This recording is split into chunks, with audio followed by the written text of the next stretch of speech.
tampil di panggung wayang. Sopo? Piyayi Tulungagung Bukesi.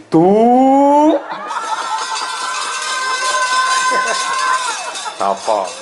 Piyayi Ngunut Tulungagung sesuai dengan KTP-nya bernama Silvi Kumala Kuntadi. Oh, ya. Sinden-sinden nyapa to. Modele ndukung modele. Eleng, Pak stop intermezzo. Eleng anakmu sing saka pondok ngabar Brahma teko lho ya. Astagfirullahaladzim, astagfirullah, subhanallah. Nyun ngapunten, ning ngene iki kebutuhan panggung lho Bu Kesi. Lah aku ra guyon karo sinden, penontonnya do kecewa ngono. Iya. Nggih napa mboten, Pak? Guyon mboten apa-apa nggih. Tenanan ya ora apa-apa. Oke. Yen ngono ada pantun buatmu. Apa? Ana cuyu mlaku ning ratan. Mbak Silvi ayu dalange kelametan.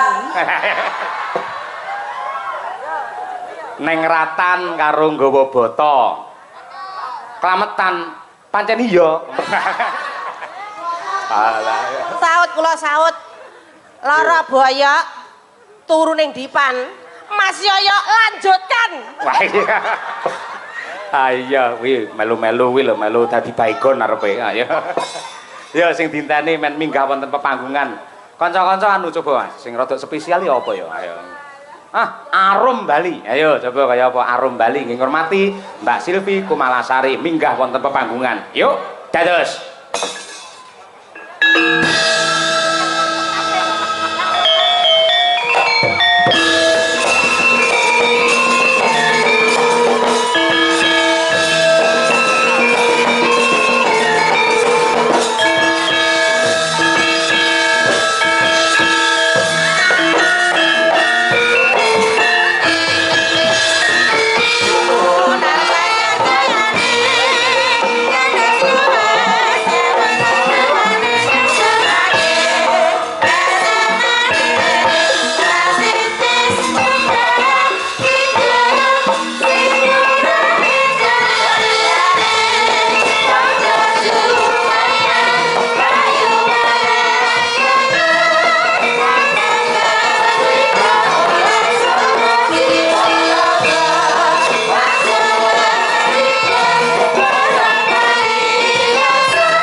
Bintang kita Silvi Kumalasari luar biasa.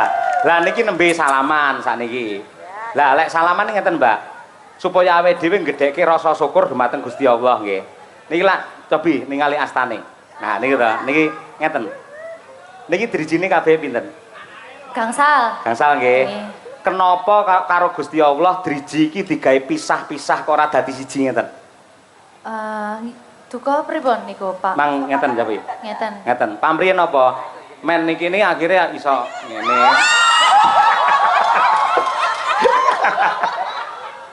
Guyone ngono. Aduh, bar iki kudu wudu aku. Pripun? Ngeten. Niki dirijine lak 5. Ngeten. Ya 5 to. Nggih. Men iso nggih Supaya salaman. bisa. Lah, lek salaman iki lambegar ngeten. Nggih. Nuduhke iki keagungane Gusti, Nggih. pamonto iki pisah-pisah ngono. Terus akhirnya iki dadi kan ngene. Gayane padune sir nyekel lho, Pak. Ora tak umbah 7 dina. Bu Kesi, Pak Yoyo, ya Allah, suatu kebanggaan saya bisa hadir di sini. Derekne Pak Yoyo di acara wayang kidulan Gebyar Budaya Mataraman. Leres nggih. Terima kasih banyak buat tentunya apa ya, Pak Bupati. Tadi sudah pulang kok, tapi tadi sudah ketemu sama saya, alhamdulillah. Nggih to. Nggih. Alhamdulillah. Terima kasih banyak buat Pemkab Ponorogo tentunya. Pariwisata Provinsi Ponorogo. Nggih. Jawa Timur. Iya ngono. Lah Ponorogo kan Jawa Timur tuh. Nggih. Kita sampean le omong kok salah apa grogi karo aku kita. Ya Allah, Pak. Nggih. Mugi-mugi sumpah kula. Alah, ora apa-apa. Kepanggih malih kalih jenengan. Oh nggih, syukur. Nggih. Yang kedua kali nggih, Bu. Nggih. Kangen lho Pak kula. Heh? Kangen. Awakmu muni kangen jariku langsung teles ngono. Kula niku nggih kangen kalian jenengan ning apa daya to, Mbak. Kula isone mung nonton teng YouTube, jenengan yen pentas teng pundi-pundi kula tingali. Kula anggere jenengan niku pamane nembang tambal ban niku. Aku iki tukang tambal ban. Kula lagi menghayati kali Bu Kesi HP-ne langsung saut. Delok apa? Tenang Ayo to, Pak. ndi karo aku? Ayo kowe ngono. Ngoten.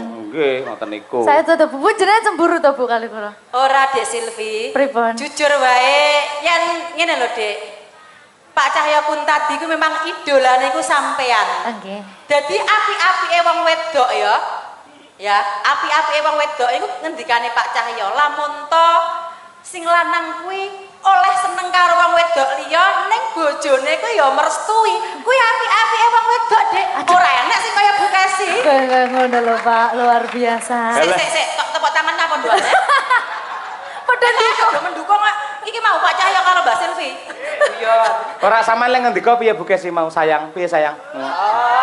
Alah wis ngono Aku sang sayang. kula biasa nyeluk bojo sayang. Raden Janaka nika teng wayang kan figur tokoh sing ganteng, santosa lahir batin, sekti mandraguna, ning ngendi-endi diedani wong wedok. Nggih. Lah, Dewi Wara Sembadra niku ibaratnya nggih kula. Dadi suatu kebanggaan kalau seorang Sukesi atau Dewi Wara Sembadra iku iso ngrabekne bojone karo wong wedok sing ayu jenenge Silvi Kumalasari.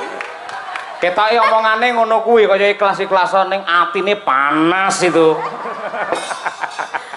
Ya Allah. Guyon. Guyon no Pak tabungan. Hah? Tapi namung guyon. Mau kula manut guyon kena tenanan ya oke.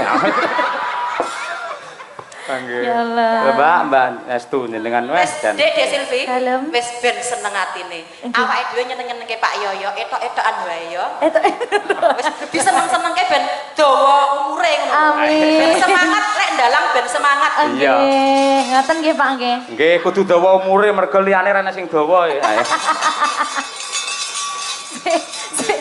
Silakan menyapa warga masyarakat Ponorogo Sumoroto dilenggahi kali Mbak Yatno barang menika sesepuh dalang. Nggih, saderengipun kula aturaken sugeng dalu. Assalamualaikum warahmatullahi wabarakatuh. Salam.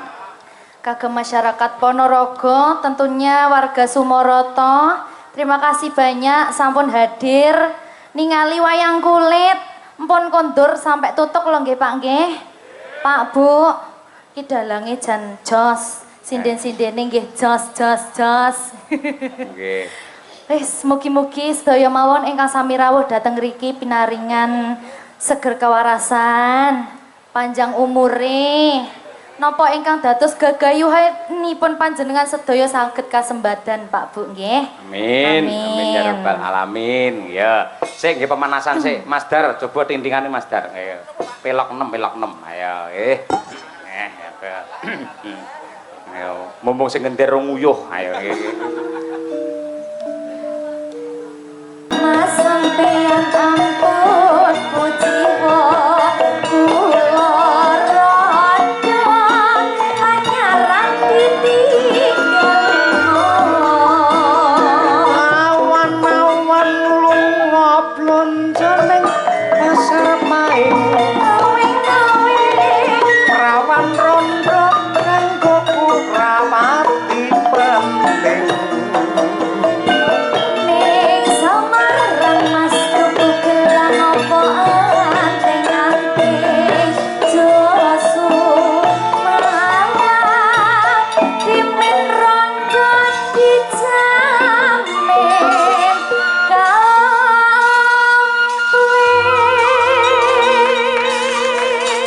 Mbak Silvi, dawuh lek aku ngapalne 7 dina iki wisan. saestu niku Kula sakjeke dadi dalang ora tau duet kali sinden nembang niki. Nggih, spesial kagem panjenengan kula tembangke. Alhamdulillah sembah nuwun nggih Pak nggih. Alah sami-sami. Sik to ya Allah. Kok iso kok eneng ya wong lanang kaya ngono. Ning ngarepe bojone ngrayu wong wedok liya kok eneng lho kok tega masyaallah. Biyen ketok apa saiki ketok apa bapakmu ya Allah delok anakku sing saka pondok. Ayo, lek Brahma genah ka pondok saka ngabar Ponorogo ning pancen aku ki elek-elek ya ka pondok ning pondok Ramadan dadi. Nggih mung sesasi. Posonan to. Posonan. Lah sakniki jenengan kula bebas nih Mbak Silvi. Wau sore lah pun rawuh mriki. Sampun. Nggih. Kok mung dilo to wau? Lah, kula bagi pokok amrih ndang cethuke jenengan ngoten lho niki monggo. Oh, dadi wau sore kula dereng mriki le nembang mboten pati semangat ngoten nggih. Sakniki semangat nggih. Kula padosi jenengan kok dereng minggah-minggah ngoten wis. Nggih. Tak ndang ngalih sik engko ben ndang. Kula ajeng minggah pripun tangan kula diborgol kali Bu Kesi. Tapi tenang mawon Mbak Silvi niki bukesipun kula jujer.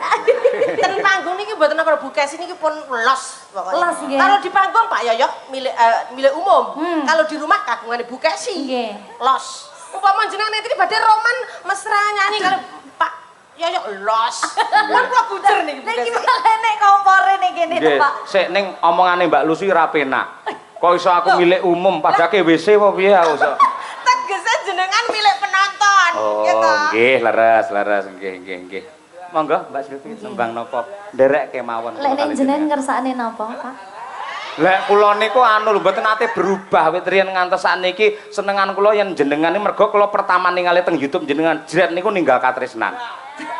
Wis niku tidak berubah kula pun niku mbok nganti jaga kiamat nggih ninggal katresnan niku. Niku nggih. Nggih, karakter kula nggih ngoten niku. Sekali tresna kalih wong wedok, ya tetep kula tresnani terus. Bu Kesi pun putra papat tetep kula cintai. Mboten mungkin kula lereni, kula pegat mboten mungkin. Yen nambah bojo mbuh. Mboten Mbak Silvi mboten. Nggih niki lek ngoten kula spesial nih kagem jenengan niki, Pak. Dadi kula Nggih. modele kaya sing ditanggapne kula niki. Kaya sing disunati. Ayo nggih, ora apa-apa nggih. Nggih, derek Pak Yoyok mawon. Niku riyen nggih. Ninggal katresnan nggih. Nggih, kebo nggih. Nggih dibawani riyen Mbak Silvi. Pun bebas nggih derek. Kangenku tanpa upama niku saged nggih. Ampun. Dereng-dereng kok bojo loro to, Pak. Nggih.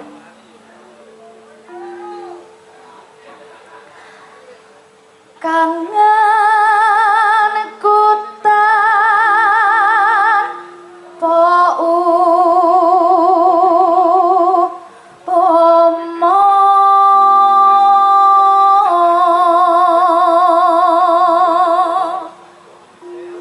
Neno mong sliramu kang dadi telenging ati.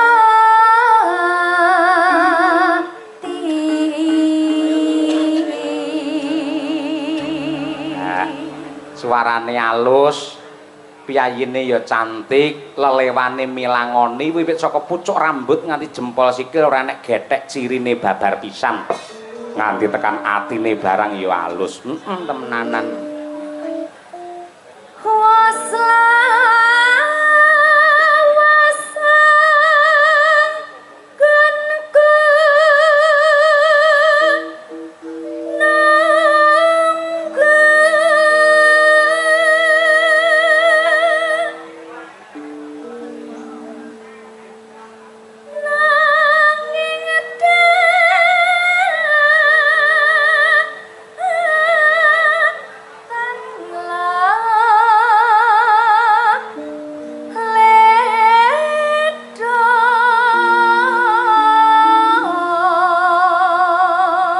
Kok swantene bening napa mike ngasta piyambak Mbak Silvi? Mboten niki saking panitia.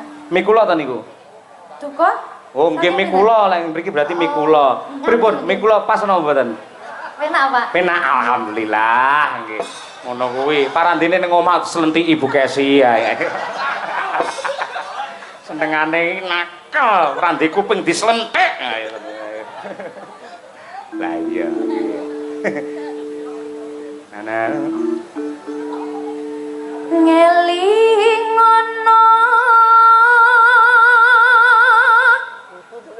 nalika dina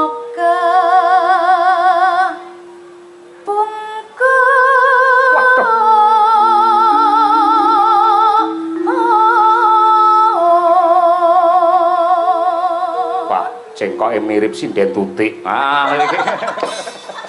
Ah nggih. Sliramu. Sliramu natengan diko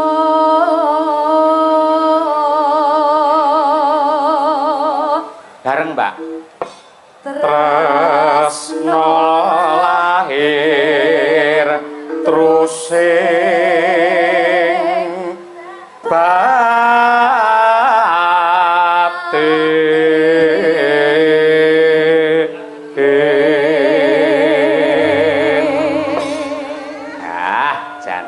tenan. Biasanya aku lek karo Bogesi ra iso bareng lho, Nduk. Ayo iki. Lah kok niki kalih kula kok langsung pas. Lah nggih kula mboten ngerti, mbok menawa suasanane Mbak Silvi, suasanane nggih. Ya Allah. Nggih. Luar biasa jenengan. Monggo ninggal katresnan sepisan mangke langgam riyin nggih to. Yang kedua saged dijaranke. Silvi Kumalasari ngunut Tulungagung. Yo. Nangis lembean Mbak Silvi. Yo.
Bae kenape? Carane ngene iki. Mana ya? Ayo. Os. Belum aku. Ayo.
Sik, saiki tak jak jagongan dulu nggih ngasomik. Ayo nggih. Pripun ditabuhi Madangkara bingung mboten? Bredeg lho Pak saestu. Mergo sekarane dereng apal to. Nggih. Lah carane men apal Pripun? sing rada kerep melu aku ya. Niku Nggih. carane nggih. Kapan-kapan mengke lek niku kula teng Solo kula tak dolan teng griyane jenengan. Estu nggih. Mangki yen dolan nggen kula dipasne pas bukesi teng kantor mawon dadi. Berarti kula ngubungi sinten niki? Biasane kan kula WA-ane kali Bu Kesi to. Ngubungi Larso mawon. Nggih. Nun sewu jenengan mangke ngantos sak telase limbukan to. Napa mung ngarep tok ngenten? Ajeng tok. Bar niki terus kondur. Oh, berarti sak lagungkas bar niku jenengan saged kondur. Nggih. Bapak. Nggih, siap. Sembah nuwun. Niku Brahma Kesawan niku anak kula. Niki? Nggih, pun teng pondok niku Mbak Silvi. Nggih. Niki teng pondok. Nggih. Niki pas teng griya ngoten. Mboten dipun antar kalian Pak Jainul selaku guru pondok Nggih. untuk melihat Bapak Nyandalang supaya tidak terputus untuk mencintai budaya wayang. Ngoten niku. Nggih. Luar Ngoten biasa. niku. Nggih. Muga-muga apa sing dadi cita-citamu kasembatan ya Le ya. Amin. Dadi anak sing soleh, Amin. berbakti kepada kedua orang tua. Amin.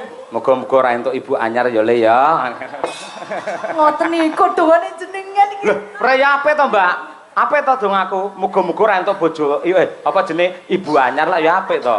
Tapi jenengan ket mau sing dibahas monggah niku, berarti enten pandangan mesti niki. Lah pancen sak umur kula niku pandangan hidup. Mung dipandang tok wis hidup, ngoten nggih. Ngoten niku. Nggih. Nggih, niki berarti setunggal lagu malih nggih, Pak? Nggih, tunggal melih, nggih. Jenengan enten requestan malih? Mboten nggih. Mbok menawi enten niki pamundutan saking wiyaga-wiyaga Madangkara. Wah, nggih. Apa Mas Danang niku sing seneng anu, nggih. Mbah Wir niku ayo nggih. Apa sing cara saiki ngoten nggih saged kok kanca-kanca. Napa? Kusuma Wijaya nggih. Kusuma Wijaya. Oh nggih. Kusuma Wijaya nggih. Coba kaya apa? Lakon iki ayo. Madangkara iso ngiringi Mbak Silvi Kumalasari. Ayo nggih. Mboten kula sing bangga niki, Pak. Non? Saged nderekne jenengan bangga kula. Wah nggih. Hah? Nggih. Nggih. Ya, diaturake coba karo biasa nggih. Luar biasa Madangkara. Padahal mboten enten elektune lho, Pak nggih. Napa? Tapi kok iso Jane mbiyen enek ning Klodol ngoten. ngoten niku jenengan, Pak. Nggih tuku beras Mbak Silvi jenengan niku nggih. Iki kali nggih mbuktekke nadyan mung gamelan nyel nyatane nggih garap napa-napa nggih saged. Alhamdulillah. Dek Silvi, Dalem, Bu. nyuwun sewu Pak Yoyo. Pripun? Iki gandeng Dek Silvi bar iki arep medun to. Ning aku kudu buka lan jujur bahwa kehadiran Silvi Kumalasari malam hari ini. Kumalisara. Ayo. Silvi Kumalasari hadir pada malam ini adalah atas permintaan Bu Kesi ketika di alun-alun Ponorogo. Eling ra, aku matur karo Pak Bupati. Nggih. Pak Bupati, jenengan temokne Pak Cahyo kali Silvi mesti jos geger gember. Ah iya nggih. Nggih napa mboten Bapak Ibu? Nggih. Wah, ya ta? Bareng ketemu kula seneng, Mbak Silvi seneng ning sampean atine ketoke kok beteng. Ora, tenang bae. Aku Tenang, jujur Pak karo sampean. Yen aku iso nyenengke atimu, padha karo aku ki entuk swarga ngono lho, Pak. Amin ya rabbal alamin. Saiki sebagai tanda bukti gandeng Dek Silvi saiki arep medun, awake kudu foto bertiga, kiwa tengen. Ayo. Kameramen siap? Aduh, kita foto, yo. Ayo. Saestu niki, Bu. Ayo, sana kita. Wong loro tok aku rasa. Ora ben marem nggo kenang-kenangan. Ayo dipoto Nadia ya kameramen. Diiringi, Cak. Diiringi. Iringane apa iki iringane apike? Kok malah tepuk sakinah pripun to, Pak? Seiringane sing cocok apa iki? Kedok ngorek yo. Kedok ngorek siap? Yo. Foto iki. Ya sewu lho. Kawula nuwun sagung para lenggah kakung saha putri. Menika adicara pawiwahan ingkang benten kalian padati pun. Pak Yoyo hadap sini dong. Nah, aku jane ora tau lho madhep penonton malah. Demi aku. Oh nggih, nggih. Aku mosok ngadeg. Duduk. Nggih, duduk, nggih. Lenggah mawon, Pak. Duh, ya Allah. Gusti nyuwun ngapura, nggih, pun. Iki permintaanku ya Pak, iki ora permintaane Dek Silvi. Iki sebagai tanda bukti yen aku ki tresno banget karo sampean Pakmu. Aku ndak melu-melu pokoknya. Marai keronto-ronto. Pak kok kapelan ya Pak ya baju? Napa? Kok serasi warna bajunya? Aja omong ngono tak ambung pisan ora. Lah ngene iki aku dadi jarak ngono. Instruksi kok kene jan patut Pak Yoyo bojone loro sumpah. Mboten aneh-aneh mboten nggih. Pun piye? Ya Allah. Gayane pripun? Hah? Ya dirangkul to. Happy. Kekalihe dirangkul to. Amin nggih. Tahu lah. Piye Pak Yoyo Kados anake piyambak mawon. Ya pun.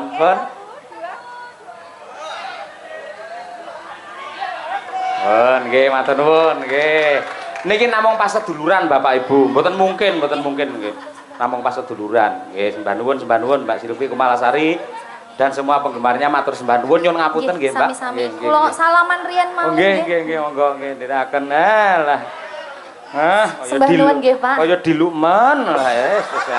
Mugi-mugi saged panggih malih kalih jenengan. Janji ya. Janji nggih. Wis ditodong. Ayo nggih. Insyaallah Pak, sehat-sehat selalu. Nggih. Kalian Bu Kesi langgeng-langgeng Amin. sampai maut memisahkan. Amin. Ning mboten kesusu kula nggih. Nggih. Dongamu medeni lho. Kan maut barang. Yo pokoknya sampai sok ngoten lho Pak. Nggih, sampai sok. Matur sembah nuwun nggih Pak Nggih, nggih. ndherekaken. Nggih, monggo assalamualaikum. Waalaikumsalam. Tering doa penuh cinta dan kasih kepadamu. Mugi-mugi langgeng anggenipun bebrayan ngantos dalem pinaringan rahayu wilujeng. Sekali lagi para lenggah nyuwun tepuk tangan untuk Mbak Silvi Kumalasari. Ayo, nggih. Nggih, matur nuwun. Sekedhap menika kula selani kejawi pepunden kula, inggih guru kula Mbah Yatno Rawuh. Menika pepunden kula Bapa Ladikun Adi Kuncara menika ugi dalang sepuh. Saking laladan guntik Slaung ugi kepareng rawuh lan ugi ngersakaken ngregengaken swasana atur pisumbang dandang gula ingkang menika sandi asma gelar budaya Mataraman Ponorogo. Monggo Mbah Ladikun menika kula caosi wekdal sawetawis. Nah, kula suwun para lenggah sabar sekedhap. Nggih. Oh, Mbah Ladikun tasih lenggah.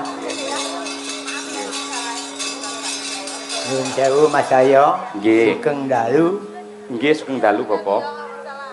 Sukses selalu Mas Ayo tampil wonten Sumarata. Amin nggih. Asta jenengan ki wonten pulute to, Mas? Lah napa? Ya kok wayange belas ora keter lho. Wah, nggih. Mbah nuwun Bapak. Nggih. Rumiyin bapakipun Mas Yatno, Pak Kasman menika ugi mekaten. Nggih. Alus trampil pramila mugi-mugi menika murakabi dhateng Mas Cahya. Amin ya rabbal alamin. Sembah nuwun. Nuwun sewu Mas Cahya, ing Nggih. mriki kula mboten matur dangu. Namung kula ndamel dandang gula nggih menika wedine gelar budaya Mataram wonten Ponorogo.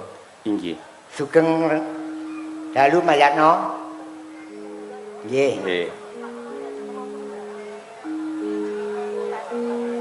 Monggo. Gebyaripun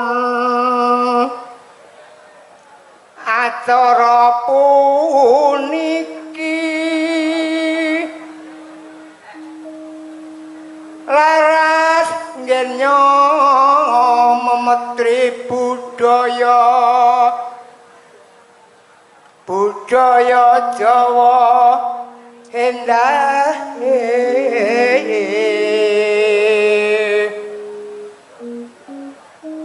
Dono kang putih luhur ya iku mah monggo Mas Andi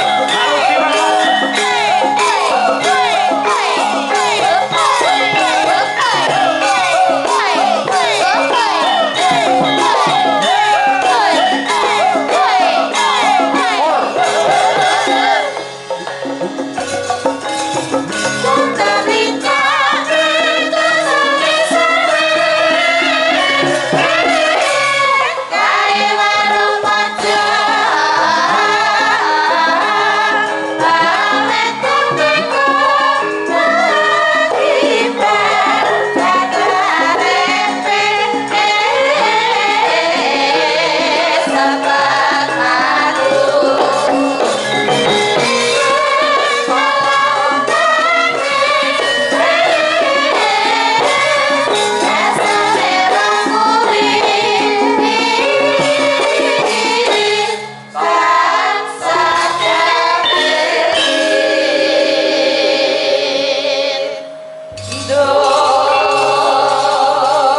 Sugeng dalu Mas Lindro. Sugeng dalu Mbak Cangik, Mbak Limbo.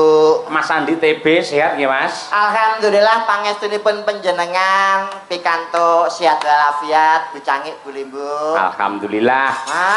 Luar biasa malam ini. Pripun Mas TB? Sumarata Ponorogo luar biasa, wayangan dalam rangka nonton bareng Indonesia lawan Irak. Lho. Kleru ngawur ae. Festival nggih Pak nggih. Festival Budaya Mataraman. Festival Budaya Mataraman niki kebenaran diadakan oleh Dinas Kebudayaan Pariwisata Provinsi Jawa Timur Inggih. sesarengan kalian sinergitas DPRD Provinsi Jawa Timur mapan wonten Ponorogo teng Inggih. Pasar Sumarata. Dawuh leres. Wah niki pas. Piye Mas? Ngendikane Pak Giri Sancoko, Pak Bupati bahwa perekonomian di Ponorogo itu mengalami kenaikan 6 sampai 7%. Nggih. Yang hebat mboten namung niku lho Mas. Pripun? Salah satu kabupaten yang bersih dari yang namanya komplek prostitusi dan juga lokalisasi itu hanya di Kabupaten Ponorogo. Tepuk tangan untuk Ponorogo. Luar biasa. Luar biasa Ponorogo saiki wis ra ana komplek, Mas. Alhamdulillah. Saya sangat. Nggih, mergi saniki zamane online, Pak. Wis regane cethuk. Wis up ngawur niki saya ngawur, Mas. Ketoke ngelem ning ngeblekne lek kuwi. Boten niku naman penyakit masyarakat, Pak niku. Pekat Ponorogo pancen hebat luar biasa. Perekonomian tumbuh dengan pesat, dengan melejit, dengan di bawah kepemimpinan Bapak Bupati. Napa meneh niki sewanten Pasar Sumarata. Pripun? Nyuwun sewu jenengan nek dereng diarani teka ning Sumarata niku nek dereng jenengan mampir teng gone Cakruk Druwa, Pak. Napa? Cakruk Druwa niki gene Mbah Galung premane Ponorogo gedhe dhuwur niki. Masya Allah ngoten nggih. Jajananipun komplit ana. Eneng jenang Ponorogo Asli cucur, Nggih. getuk golan ana. Nggih. terus bolmu. Apa kuwi? Bolmu ki apa to, Be? Jenengan ngerti roti cilik mboten to, Pak? Roti cilik niki lho. Bolu. Luwi Jakarta nek Ponorogo niki mu. Dadine Lu terus duwe bolmu bolku. BTB Masyo Jakarta, Masyo Ponorogo ki nek bolu ya bolu. Lu gak pernah ke Jakarta sih. Waduh. Makanya gak bisa ngomong Betawi. Lo emang asli Jakarta. Main dong ke Jakarta sama Pak Cahye. Waduh. Kok Cahyo? Niku jadi Pak. Oh, cara Betawi. Nggih, Betawi niku jadi Terus Emang lo asli Jakarta? gue sebetulnya Jakarta, Pak. Jakartanya mana? Tanah Abang. lek wilayah ya Abang ya Abang. Anu jadi Pak. Oh, Tanah Abang. Ye, Tanah Abang. Lo sekarang kok di Jawa? Gue aslinya di Jakarta lama, Pak. kok pulang ke Jawa? Iya, atlet di sana gue, bukan dagelin. Atlet apa? Atlet karate, pencak silit, gue di sana. Wis.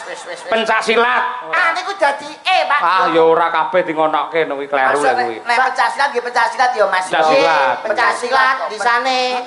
Terus gue tinggal di Jawa, di Tuban. Sami siapa? Sama kakek sama adik gue, Pak. Bapak Ibu?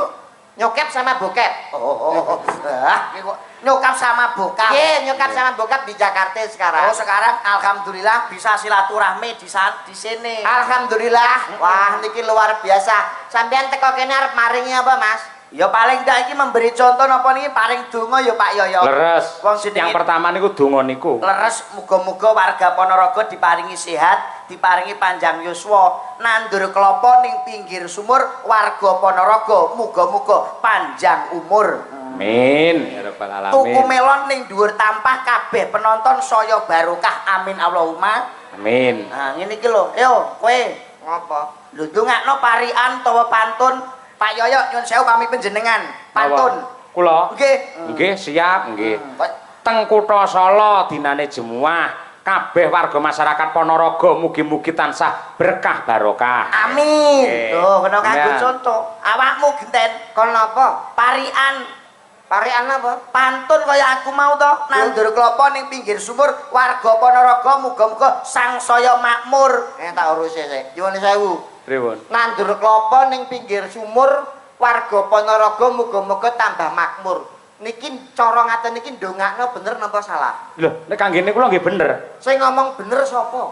Lho, upamane jenengan nyalahke dasare napa kok nyalahke? Ora ana critane ndonga kok gawe pantun niku alim ulama kiai kurang menganjurkan. Lho, ndonga gawe pantun niku malaikat nyakete bingung. Kok iso? Lho, saniki jenengan ndonga gawe pantun. Imam ning masjid napa mboten bingung? Lho kok iso bingung? Saiki Allahu Akbar. Budal sekolah mangan es krim Bismillahirrohmanirrohim. Main dadu tengah alas kul a'udzu biro binas. Iki salat bare jam piro?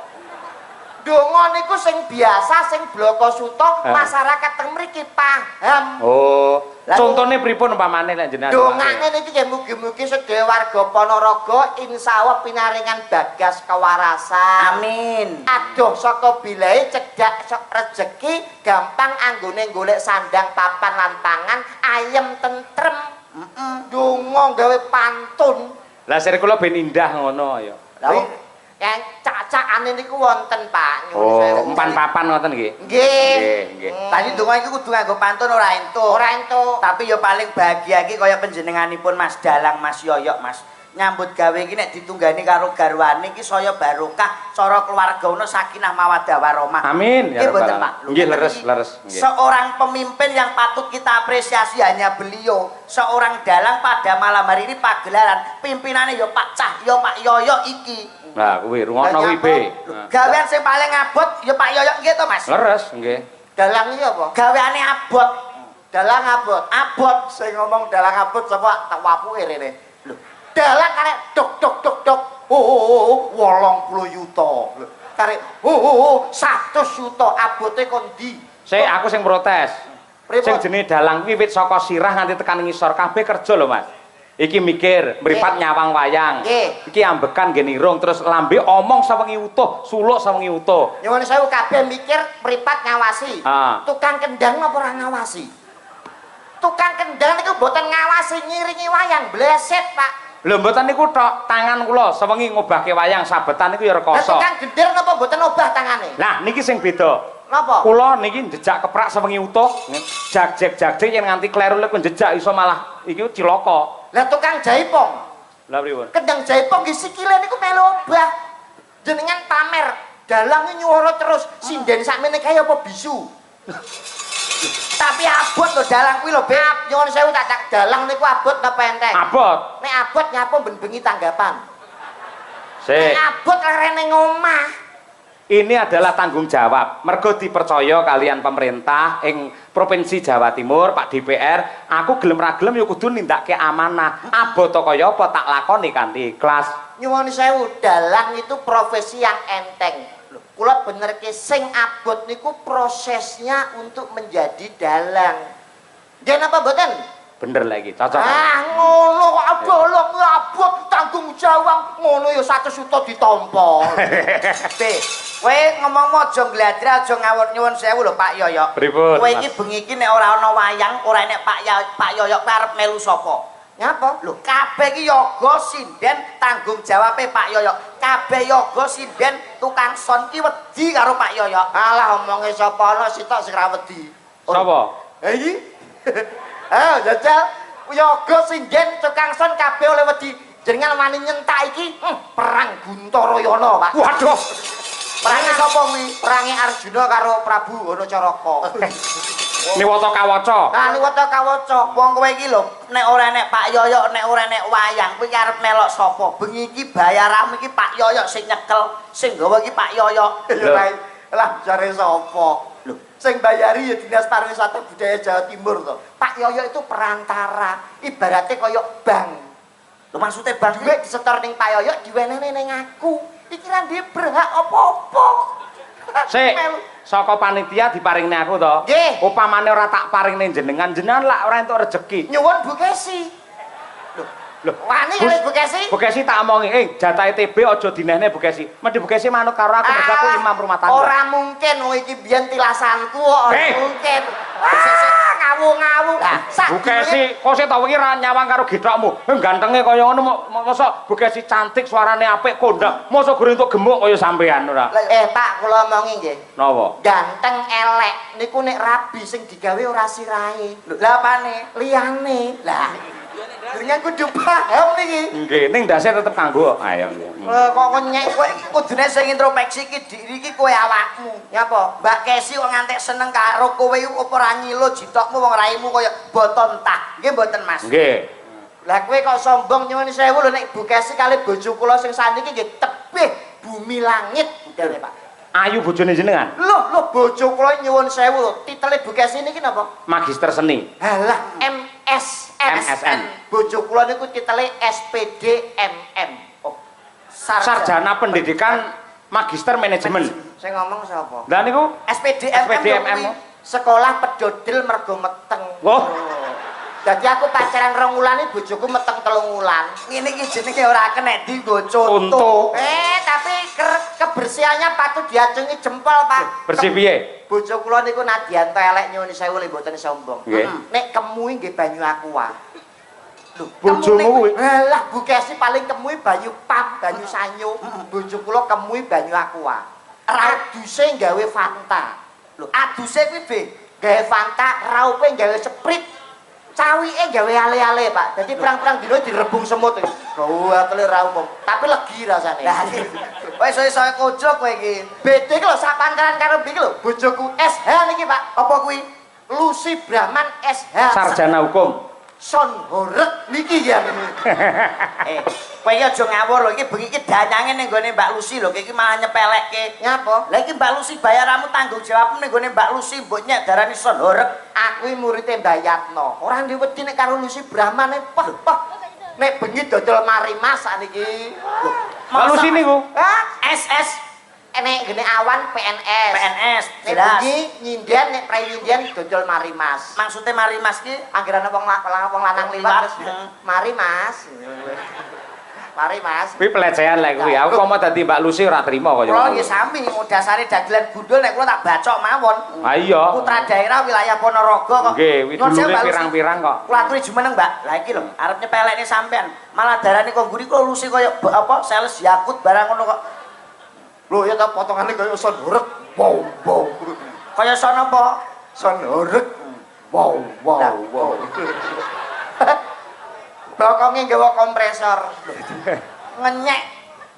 Piyai sing miji apa piyai sing ayu lencir kuning ya ngene iki kok. Lencir kuning iki mripatmu katarak apa piye?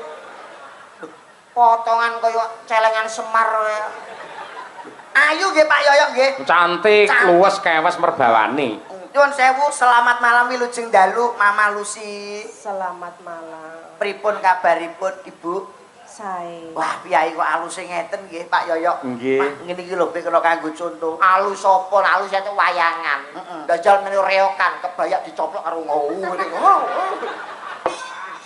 Wilujeng dalu Mas Cahya Puntardi. Inggih, Mbak Yu sugeng dalu. Mugi tansah pinaringan kesehatan panjang yuswa lan kasuksesan panjenengan sekalian garwa lan sak kanca. Amin ya robbal alamin. Matur nuwun donga pangestunipun. Matur sembah nuwun sampun ngregengaken acara wonten wilayah Sumoroto khususnya. Nggih. Kami mewakili warga masyarakat Ponorogo luar biasa merupakan suatu kehormatan. Matur sembah nuwun nggih Mas. Nggih, semanten ugi kula nggih ngaturaken panuwun dumateng Mbak Lucy Brahman. Nggih. Mugi-mugi tansah pinaringan sehat walafiat. Dawah sami-sami. Panjang yuswa. Injih. Murah rejeki. Amin pangestunipun. Apa, Be? Raiku ditabrak bis Jaya. Kok besaya? Lah kowe manggonmu ya kono sirahmu kok. Saya ora ngerti unggah-ungguh ya iki. Lho, iki sing asli wong Jawa Ponorogo sing paham tata krama ya iki. Nyuwun sewu jenengan niku ndamel gelungan, kebayak, jarik, paling gak sopan santun tetep dijogo. Nek karo ngendika karo Mas Yoyo niku ningali pawakan. Nek awake cilik iso nyuwun sewu Mas Yoyo dangu mboten pinanggi. Nggih, luwes kene ya. Nek lemu iku aja mengguri. Lho, yo nek sing ngerti kae lagi omong-omongan, sing ora ngerti kaya pitik ngendhok. Lah kudune piye? Mengarep nyuwun Maksudnya sewu mengarep. Mas Yoyo pripun pawartosipun. Ngarep Aku ya? mboten pinanggi lho Mas. Nggih. Mengarep. Oh, malah mengguri. Suwun pangapunten sedaya kalepatan lho Mas Yoyo. Mbok pilih kula wonten klentunipun tembung wonten dalu menika. Matur sembah nuwun sampun ngregengaken acara dalu menika.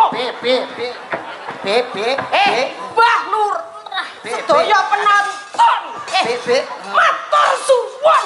Ada kenang nek coplok lho, Aja banter-banter. Lah kene iki ku yo Kowe banter-banter bayatno terus mesti kae lusik. Ana apa mesti melu ngene. Lah kowe meneh contoh ya ngono ki wong ki mbok ya bangga duwe bojo kaya Mbak Lucy ngeten iki lho Mas Yoyo. Nggih. Wong lanang ki nek duwe bojo kaya Mbak Lucy cerdas, pinter, PNS, tur gemi setiti. Lho, bojomu iki mbok ya kaya Mbak Lucy ditukokne gelang ngene iki. Lho, Tenan bojo lemu kuwi ora diingoni ya panggah Panggah, gede lemu, seger. gede. Bu Kesi kuwi mbiyen cuwili dirabi karo Mas Saya pun tadi ayem ya awake seger. Kuwi tengere iki ayem. Ayem apa? Loh, jangan melihat dari fisiknya peh diopeni terus ayem. Justru ngaten iki nyuwun sewu awak lemu niki malah sing pekok bojone. lho kok iso pekok iki lho. Mesti dhuwit dul dikekne kabeh. Iya to? Lho iya. Entuk blonjo, entuk bayaran gaji dikekne kabeh. Mulane wong wedok rusak mergo panganan apa ae ditukoni. Awake kaya ngene iki. Lho ngono kuwi tengere wong lanang sing gelem moyakne wong wedok gendeng. Kontone Pak Cahyo kuwi seorang suami yang setia. Piro kaya-kayane Mbak Kesi sing dicaosi. Ora kaya kowe kuwi. Serupane kaya gembok. Idoni Mbak Idoni. Bojone dope mati Ya. sisih. Lho, apane dope? Mati sisih. Mas aku bojoku PC lho piye kaya mati sisih. Gelang. Rumangsane kowe iki sowaning Ponorogo arep ngaturke apa kok malah padu ae. Lho kowe lho sing marai, ngaturne apa? Ayo mari jenengan maringi napa kagem warga Ponorogo Nggih, sing apal lak Mbak Lucy. Ning kalak joget Kyai wis akeh sing Ponorogo. iso. Nggih. Pancen nyanyi wah wis ngerti. Budange. Mbak Lucy iki jaman biyen penyanyi anu Pak, orkes. Nggih, Lagu leres. apa, Mas? begitu nyanyi patang lagu iki nek bangun omah, Pak. Lho, Kok iso? Kok iso ngono? tenan iki sing ngantem boto, semen, pasir. Wes Kowe aja meneh. Dadi bener piyai mriki niku seniman banyak. Hebat. Banyak kanca-kanca dalang rapuh sing Leres. dipasingani Mbah Yatno dan kawan-kawan. Di Nggih. sini juga ada campur sari kondang. Betul. Dulu pimpinannya Pak Mantan Pak Wabu. Oh, Nggih. piyai kene pinter nyanyi kabeh. wah hebat luar Nggih, biasa. niki nggih asline nggih mriki niki. Oh, asli putra Jadi, daerah Sumoroto bener. iki. Jadi Pak Cahyo tadi juga bener dawuh Bu Kesi kuwantuk rezeki luar biasa. Sebenarnya Mbak Silvi itu sudah tidak menerima job wayang. Nggih. Tapi karena bejone Pak Yoyo neh, Nggih, Mbak pripun? Silvi blidru akhirnya balik ketemu cintanya. Sesuai janjine kali Mbak Kesi ya. Nggih, Nggih, Mas yo. nggih, leres. Mbak Kesi janjine somben lek wayangan lagi di Ponorogo Iya. nekakne Mbak Silvi, Nggih. Mami Lucy Nggih. kalih kula. Nggih. Lah kowe melok sapa? Melu sapa? Melok sapa kowe? Aku mang di Pak Yoyo ditelepon dari provinsi. Aku yo karo TB. Lah kowe rene melu Aku sapa? karo Mama Lucy wis jelas ning alun-alun Ponorogo karo Oh, jenengan. jelas, jelas. Sesuai Lah. janjine Pak Bupati. Tiwas bonyal banyol ora cetha iki melu sapa. Jenengan sing telepon sinten? Langsung EO dari provinsi. Sampean? Iya iya. Sampean? Aku Mama Lucy. Wayu pimpinane EO nih. Lho aku mbok telepon lho mau. Lho. Sopo sing telepon kowe? Lah ngomong B tanggal 11 ning Ponorogo wayangan Mas Yoyo. Sopo kowe? Lho, kowe ditelepon piye karo Mas Lucy? Aku ra njen nomor teleponmu kok. Lho, sing telepon aku sapa? Lah mbok aku yo ora duwe nomormu kok. Telepone piye? Telepone B tanggal 11. Wayangan ning Sumoroto dalange Pak Yoyo, Pak Cahyo Kuntadi. Lho, kowe kan ora kon dagel, kowe iki kon nonton Pak Yoyo karo Mama Lucy. Kon delok to? Kon delok. Lah delok kok jarian lho. Sopo sing? Lah wis salah alamat yen ngono kuwi tegese. Dadi ngeten. Ngeten.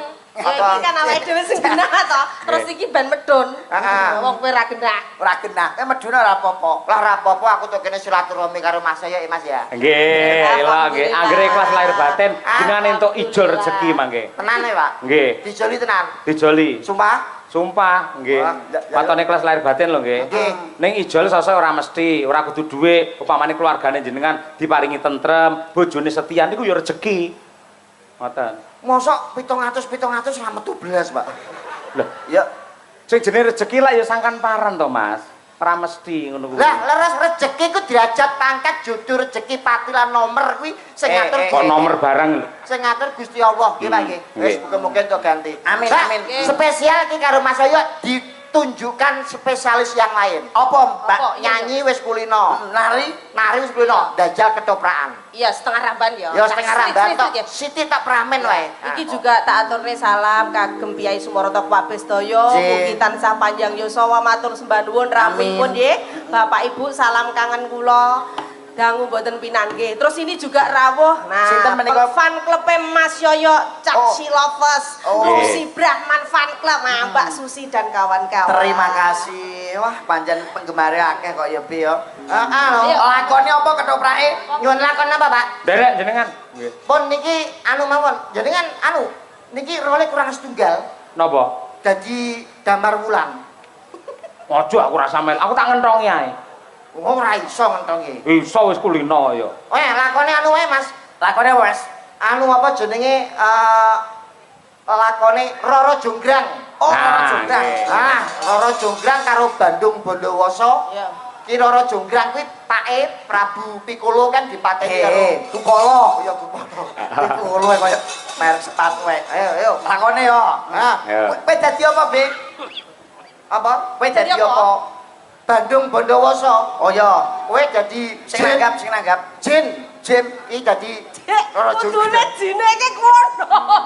Rupane gundul. Oh ya, Jimmy. Ayo. Sampeyan rasan-rasan sik mergo pake dipateni arep males karo Bandung Bondowoso. Aku Terus rasa karo sapa? dhewean. Ngudarasa berarti. Ngudarasa terus aku teko, sampeyan ngerangkul aku terus nyambung aku tapi aku cocok gelem lho. Loh, Kowe jabukmu apa lho? Bandung. Bandung ya ora iso. Ya, ya. Musuhan no adewe kok. Iya. Ngambung idoni ya. biar kowe. Bandung kok didoni kaya Yuk, duduk. Duduk.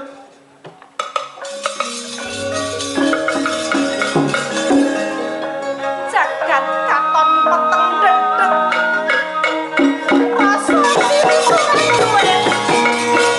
Anak apa maneh krono-krono wis tumekaning pati. Nanging titen ana.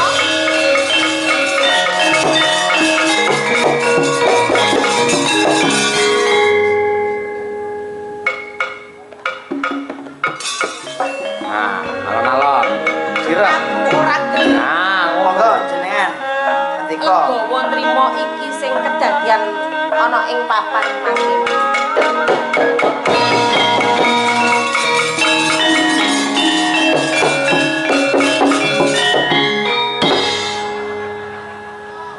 Tak-tuk iki masamu bakul bakso apa piye? dandangi kentongan. Kentuan wedandani Mbak iki Jograng iki ben omong sing. Jograng, aku sing teko Jograng.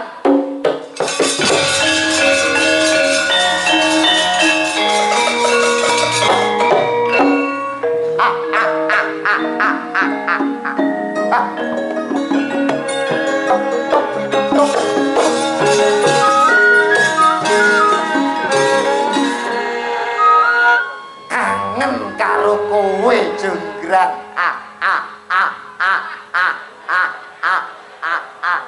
guyu iso arang-arang ngono. Grang, tak sengaja teko ning papan kene aku kangen karo kowe. Katokmu isih tak simpen Jograng. Mosok langsung kaya ngono. Jograng apa futsal to? Kula niku kedane kali Jograng mergo nyimpen niki lho, Pak. Coba to sawangen ukuran. Bandung Bondowoso.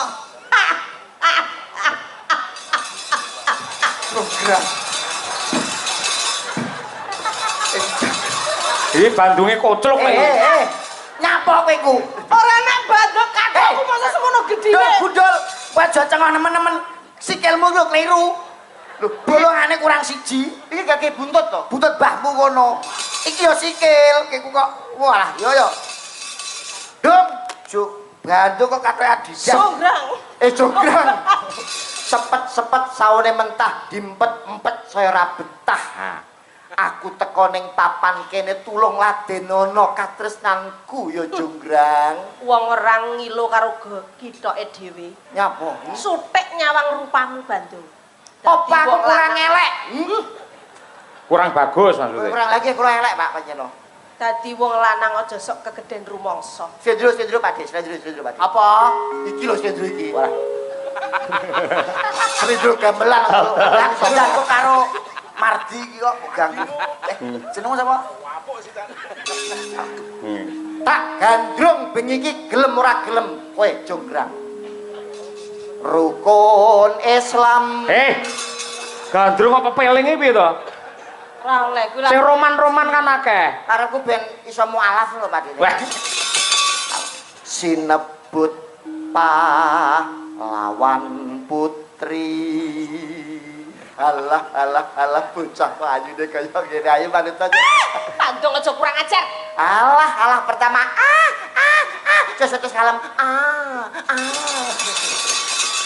Sri kuning mustika tuban.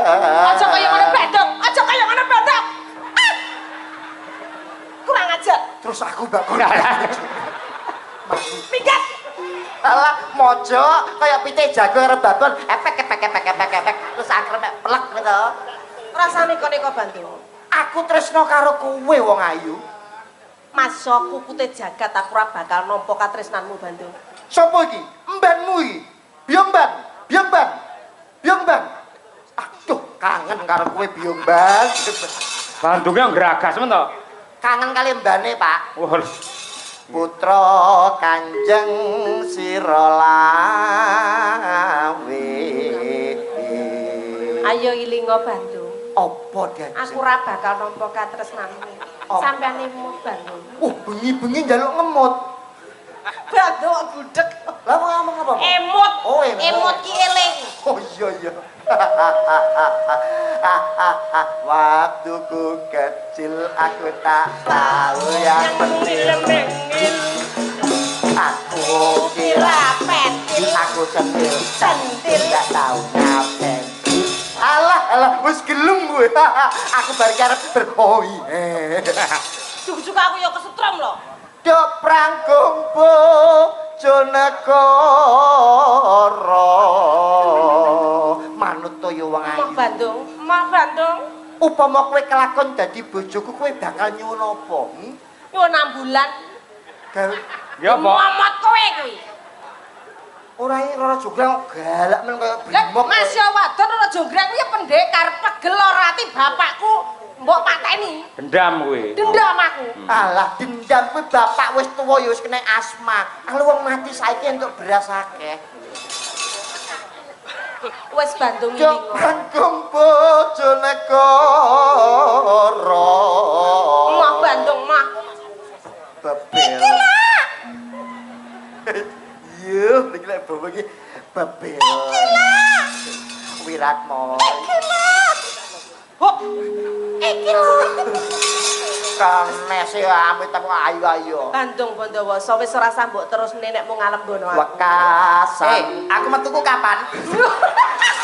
Nek ta urung aku duwe bebono sik. Durung. Ora ndang metu-metu. Iki sik gandrung sik urung njaluk serono. Kok kaya anoman. Kuwi dapukmu ki lho apa, Ndruk? Kula buta ora ndang dikon metu-metu. Ayo Pak buta. Ta aku duwe bebono sik. Wekasan sringune gugu. Wis ora sambuk terus nelekmu ngalem bono lek gandrung aku Bandung. Dadi kusumaning bangsa. Kowe pancen nyata-nyata tresno pengen ngepek bojo aku tenan. Tak rewangi pecaing dodo utahe ngludir aku tresno karo kowe. Ngono ya Bandung. Pancen nyata-nyata kowe pengen ngepek garwa aku duwe bebono. Kowe Nah. iso minangkani apa ora? Bebonomu apa wong ayu? Ngono ya Bandung. Heeh. Aku gawekno anak cacahe 1000 Bandung. Anak 1000. Candi kok anak. Alah, limoe dengkul seyek kok apa boleh. Kaya yaya manten pertama kaya wah ngene iki. Limoe dengkul geder kabeh. Jaluk apa Aku kowe? nyuwun mbok gaweke candi cacahe 1000 ananging sadurunge para esok candi kuwi kudu dadi Bandung. Ayo buktekno kowe iso apa ora? Bakal tak turuti penjalukmu. Coba Jograk. buktekno Bandung, ayo. Piye piye? Ketoprak kok srepek nyeluk yo deng tang tang deng tang tang deng. Oh, geteran ya. Panjang karet tolok ukur kerawitan lho kok kleru lho. Mo nem.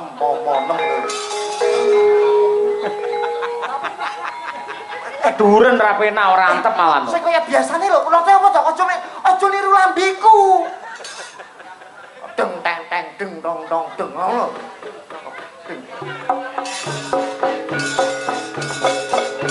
Ora gawe cangkem iki dituthuk. Hah. Bismillahirrahmanirrahim. Allahumma lakasumtu wa bika amantu wa ala rizka aftar birahmatika ya arhamar rahimin. Kopat kapit setan ora doyan demit ora ndulit. Peso mlengkung jenenge arit. Sendok mie jenenge supit. Nemplek ning kathok jenenge pecirit. Jin setan pripayangan metu aku Bandung Bondowoso. Ayo, gendrune. Jin setan pripayangan metu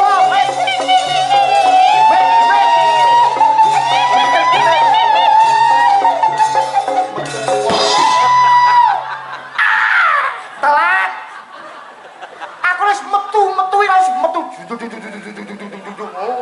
Metu ya? Ya, neh. Setan loyang doyan jemit orang jemit.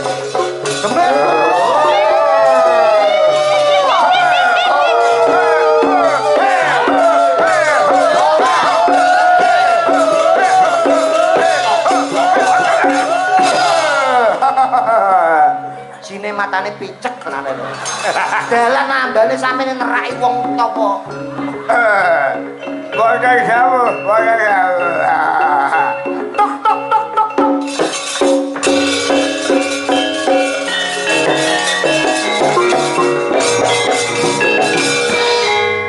Astagfirullahaladzim.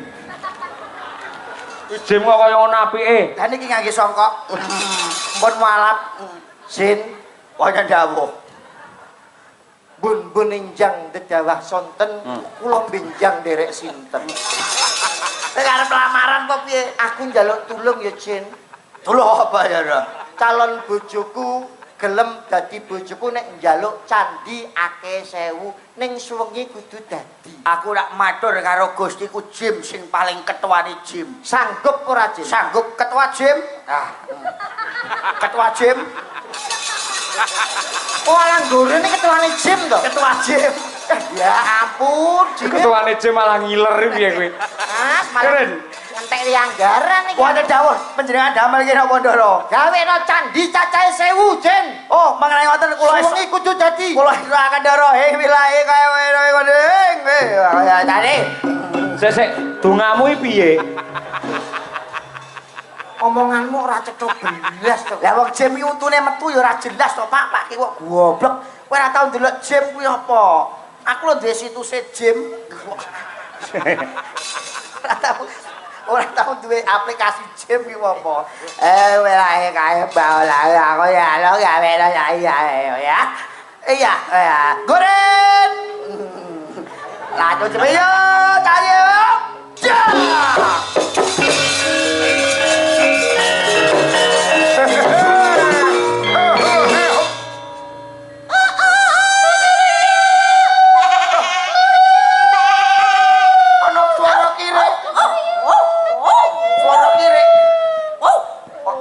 Dipangan kirek gitu ya. Suara pitik kok kirek breng metu. Lah kan para esuk sembarang. Wonten suara pitik dero. Wis rampung apa durung? Sampun dero Wis rampung. Jograng, sawangan iki jograng.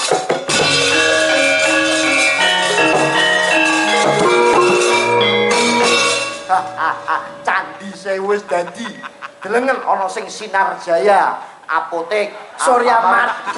Pinggir candine api-api kuwi ana sing Kowe iki ruko-ruko. iki jagep candi. Kuwi tenanan. Wis Kowe itungan wis iso minangkani candane apa sing dadi panyuwunku? 1000 candi wis dadi. Coba tak hitungi ya Bandung. 1, 2, 3, 4, 5 kae cacahe ana 500. 500 sing sebelah kono. 1, 2, 3, 4, 5 cacahe ana 2000. Keluwen.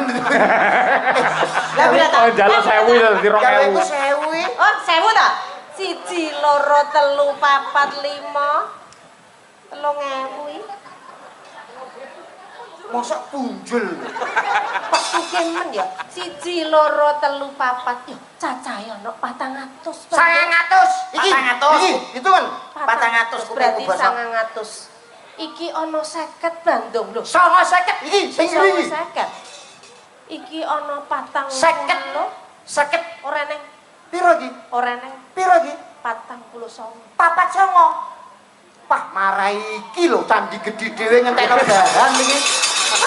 Candi kurang 1000 Bandung. Iki gedhe candine. Wah, Bane entek akhire. bane entek iki.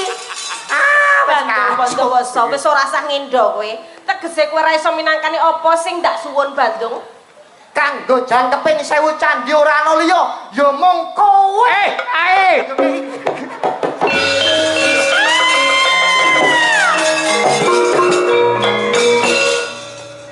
Garing roko. Gayamu koyo ngono, lagi di patung to ki. Rasane iki lho. Pogetan. Loro candi 1000 loro jonggrang pun dados. Pun dados nggih. Ah, Nggih. Aku ijazah dadi buta apa ora? Engko sing kok metu. Bodolan metu neh kowe. Niki diatur nembang Satu lagu Mbak Lucy Brahman, monggo derek jenengan. Nggih. Rene. Kurang ajar iki nek omahku dhewe kok kowe dulak-dulak pipiku. Isin aku didelok tangga-tanggaku iki. Nggih. Ngono ku jenenge ra sopan ra ngajari karo aku. Kok dulak-dulak bokong bareng. Ora wambung pisan kowe. Mbak, keprok ngene iki lho, keprok ngene iki. Pun Aja. Niki ngeten Mbak Lucy. Sing rame nyuwune. Nggih. Niki nuwun sewu kula wasriyin dari Bumdesma Kecamatan Kauman. Permintaan tembang Lintang Asmoro atau Tombo Kangen. Dari Bapak Pak Camat Kauman, Pak Tony Kristiawan. Terima kasih. Pak, rintangan sekolah niki musik ya, Pak. Napa saged? Lho gamelane apa-apa iso kok. Lho, sing nembang kari iso apa ora ngono. Ayo, Lho, sampean sing musik lho, Pak dadilan. niki. Lho, nek kula saged to, Pak. Nggih. Piye to? Lulusan Indonesia mencari berkat mosok ra iso. Bakat. Niki saged. Nggih, Lintang saged. Asmoro? Saged. Oke, Lintang Asmoro. Terus sembah nuwun. Wah, larase jenengan pawedit, Pak. Ah, nggih, wonten kados mekaten. Semarang, Pak niki.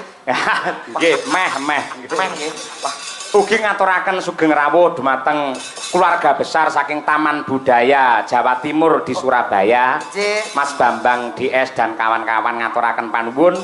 Insya Allah benjang dipun lajengaken dengan event yang sama nenggih Festival Budaya Mataraman wonten ing Ponorogo. Ning wilayahipun dereng dipun temtokaken tanggal selangkung Oktober Mas Tibi. Oke, siap. Nggih. Lah kangge gemene wekdal mangke kalajengaken wonten ing Goro-goro nggih Mas. Siap. Ah, kula tak mbacutne glaring crita. Monggo. Sugeng lenggah dumateng para pamirsa sedaya. Nyuwun pangestu panjurung dumateng Bapak Yatno saha Pak Ladikun